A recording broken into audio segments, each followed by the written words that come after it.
I took 12 milligrams of melatonin every night for a week. Typical melatonin doses range from 0.3 to 3 milligrams. So 12 milligrams is quite a megadose. The amount of melatonin your body would naturally make is around 0.3 milligrams. 12 milligrams is 40 times bigger than 0.3 milligrams. Melatonin is not only a sleep hormone, it's also one of the most powerful antioxidants in the body. And there are some interesting clinical trials on melatonin supplementation at 10 milligrams that I'm gonna share with you. Let's first talk about my sleep. The biggest thing I noticed was that I was feeling a lot more tired in the morning after having even slept for 8 hours. My sleep score was still very good and I didn't experience any problems waking up or staying asleep. But I did feel slightly groggy and tired after waking up when I took the 12 milligrams of melatonin. It just felt like I just wanted to sleep another 2 to 3 hours. I never get that kind of a feeling when I'm taking smaller amounts of melatonin like 0.3 up to 1 milligrams. Maybe that's because my body is already producing enough melatonin. You see, melatonin levels decline quite a lot as you get older. Before puberty, your body produces about 10 times more melatonin than when you're in your 50s or 60s. I'm 30 years old at the moment, which means I'm producing more melatonin than a 70-year-old. But compared to a teenager, I'm still producing about a third of what a 10-year-old would. Maybe I'm feeling that kind of a grogginess from taking larger amounts of melatonin because my body is already producing that much melatonin. Whereas if I was 50 or 70 years old, then I wouldn't notice that effect. If I was 70 years old, then I would be probably taking around 5 to 6 milligrams of melatonin every night to compensate for the lack of melatonin your body makes naturally at that age. Fortunately, this kind of drowsiness, it went away after a few hours when I woke up.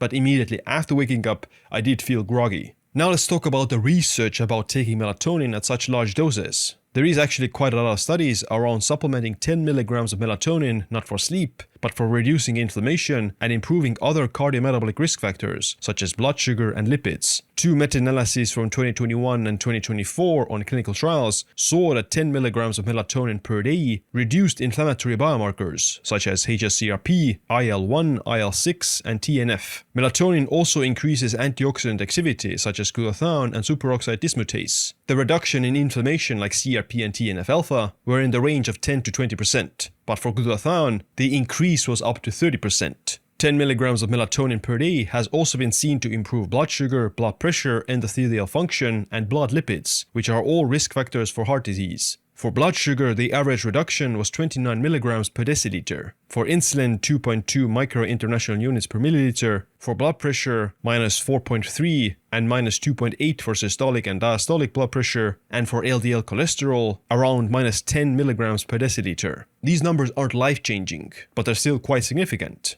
However, because I already have very good biomarkers, I'm not going to expect to see a lot of improvements from melatonin supplementation on those biomarkers. But if I had diabetes or high inflammation, then I would. I did measure my LDL, insulin, and blood sugar around this time, and they were slightly better. LDL cholesterol went from 70 milligrams to 53 milligrams, fasting blood sugar went from 85 to 75, and fasting insulin from 3 to 2.9. However, there are some other changes I also made to my diet and lifestyle, such as calorie restriction, which perfectly explains those results. But regardless, it is shown that melatonin at a dose of 10 milligrams per day for several weeks does lower inflammatory markers and also improves metabolic health markers. So I tried this 12 milligram of melatonin for a week, I looked at some blood markers, and I didn't see a point of continuing, mostly because of the drowsiness and tiredness I felt in the mornings. I never have problems waking up in the morning and I never feel tired like that in the morning normally, so it's just not worth it for me on my blood work and based on my sleep performance. I know a lot of people will say like, hey, even 12 milligrams isn't a megadose, like 50 milligrams is what's considered a megadose. The truth is that 12 milligrams is already 40 times higher than what your body would make naturally, so yes, it is a megadose.